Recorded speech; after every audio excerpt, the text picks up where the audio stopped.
చూసేయండి పార్సల్ అయితే పెట్టేస్తున్నాను.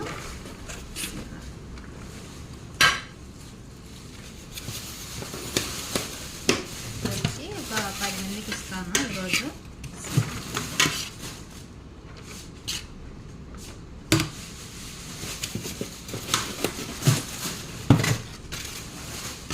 రైస్ అయితే సూపర్గా వచ్చేసింది, చాలా బాగా వచ్చింది. రైస్ అయితే పొడి పొడిగా వచ్చింది, అస్సలు చూడండి ఎంత బాగా వచ్చిందో.